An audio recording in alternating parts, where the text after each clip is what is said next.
Hi everyone, and welcome to today's video.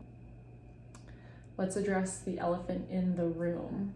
I got these nails, which I was so excited about because they were like reusable pop-on nails. You still have to glue them. You still have to have some type of skill putting them on. And then when they start falling off, I realized that my nails were so short and broken from, oh my God, literally they're like stumps. I really liked them at first. They were really cute for a few days, but definitely not for like longevity. Today I wanted to talk about planning a wedding in a pandemic, which is what myself and my fiance are doing right now. My fiance and I got engaged in May of 2020. We got engaged and started planning a wedding for September 2021. During May of 2020, it seemed like the world was potentially going to be better by the end of the summer. Nothing had opened back up in Philadelphia where we live, or really anywhere, but we were just feeling strong that September of 2021 would be fine. But we still didn't want to get screwed out of like hundreds of dollars like we had heard from a lot of other people who were supposed to have their wedding during the pandemic. So we tried to put in all these stipulations in our contract so that we could reserve the same date for the following year. And then as every month comes, I'm talking to my doctors and I'm talking to, different people, and it's kind of split. Half the people are like, oh, it'll be better by next year, next September. And then the other half are saying like, you might as well just push it. You don't want to be stressing out. And most of our contracts had a 60-day clause where we could push the wedding within 60 days of it without losing our deposits. And we have already put in a lot of our deposits, which we were really proud of that we were able to do, but it's also like nerve-wracking if you don't know if you can get that money back, especially since we both have had very unstable jobs the past year. So that just added to the scariness of the whole thing. Our main goal for the wedding was that we just wanted to have the most fun. We wanted all of our friends to go and have fun. The only wedding that we both have been to together, and it was the only wedding I've been to as an adult, was my cousin's wedding, and it was so much fun. It was basically a huge party. We danced our asses off, had the most fun. It went till 3 a.m. and we just kept saying this is how we want our wedding. So we didn't want to have a wedding during the pandemic masked or super small. One, because my fiance's family is from England and they most likely wouldn't be able to travel, or England has long quarantine periods that they would have to quarantine for 2 weeks upon returning, and a lot of his family does work that they wouldn't be able to take those 2 weeks, so we just didn't want to put anyone in a bad position that way. And we didn't want to have a small masked wedding. We just didn't feel like there was any point to that for us specifically. We're not getting married in a church, so there was no religious component in that sense. So we just kept saying, if it has to be a masked wedding, we'll just push because we don't want to have that. We also want to make sure everyone's safe.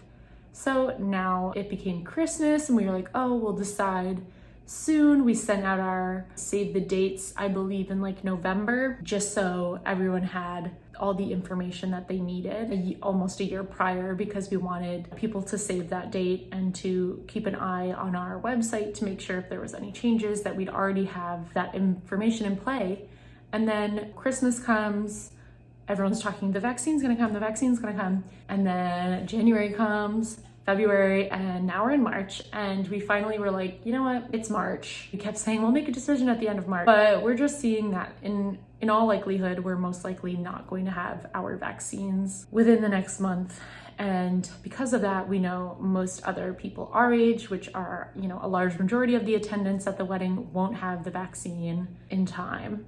And it just started getting really stressful. Thinking about our wedding made me nervous because I was like, I would not know what to do with myself if people in my family went to the wedding and got sick because they saw a friend of mine who lives in Philly with me and they got sick somehow. It was just such a big fear of mine that something that's supposed to be so fun would turn into some hectic thing. We would rather have the classic wedding drama instead of any fears of illness spreading during our wedding. We just recently pushed our wedding to August of 2022. But the annoying thing was even though some of our vendors, we were able to get that same date saved for the year after that we had originally set, some of our other vendors didn't have that date saved anymore. So either we didn't communicate properly, or we thought we put that clause in and it wasn't put in, or we said we could push it for a year and we didn't specify which date. Either way, I was kind of upset. I wanted a September wedding. It just sounded so pretty and calm and nice. Now we're at the end of August in upstate New York, so there's definitely less risk of it being super cold, because that's definitely a risk in mid-September in upstate New York. Definitely more of a risk of it being super hot. But either way, I feel a lot less stressed about pushing the wedding to another year. Now we have a year and a half until our wedding, which actually in hindsight is not that long. I didn't have my dress picked. We haven't told the person that we want to conduct the ceremony yet. We have a lot of things to work out that we just didn't feel we were ready to figure out. It's really nerve-wracking trying on dresses. I went once and it was a lot of fun, way less stress than I thought it would be, but it's still anxiety provoking, and you still have to try on beautiful white dresses with a giant mask on your face. I kept mine on the whole time. In hindsight, I probably could have gone in the dressing room and taken off the mask to see take photos of the dress without the mask on, but I didn't do that because it was so rushing and everything. Some other issues with planning a wedding during the pandemic has been my family hasn't been able to travel to plan in person with me. My sister was living across the country during most of the pandemic, and she sent me books, and she would try to help organize from across the country, which a lot of ways she can. A lot of wedding planning now is online, but there was also a lot of other things that it would have been great for her to be here for, like the food tastings or trying to pick out a cake, and for my first wedding dress shopping.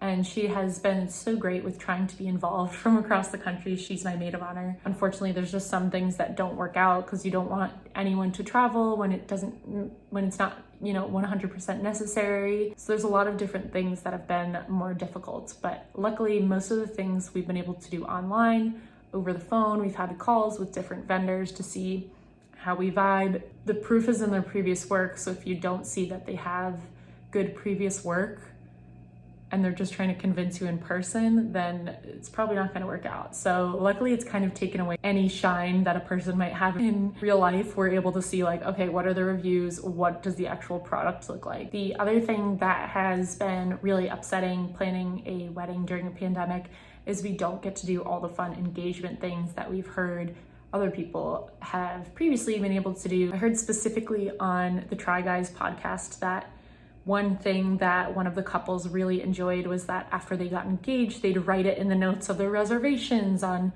hotels and restaurants, and how much fun it was for people to recognize that they were engaged. And every time they went out with a new friend that they hadn't seen since their engagement, they would celebrate it all again.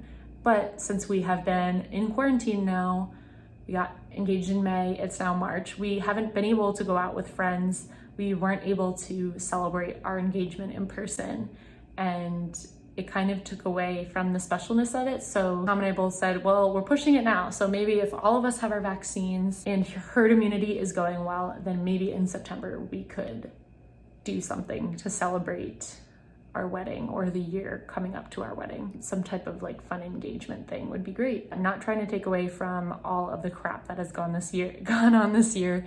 I definitely have felt that as well, but these are just the little things that I don't think people know about when you're planning a wedding, or when you're planning a wedding during a pandemic. So something that we're just planning on doing right now, we had our graphic designer make a little change the date card, and we're going to be sending that out soon. So our guests will have a year and a half before the wedding to know when it is. So hopefully everyone can save that date. And it also lets them all know hey, we're moving it. Because a lot of people are wait, what's going on? Are you moving it? Are you not? Because it's pretty obvious to tell that, by this summer, there's not going to be much open, let alone borders open, where we could have family from overseas come here. That is all for my first update of wedding planning during the pandemic. I'm hopefully going to do a bunch more of these as things progress. Hopefully as things open up. I've shown some tastings in previous videos if you want to check those out. So thanks so much for watching, and I hope to see you again next time. Bye.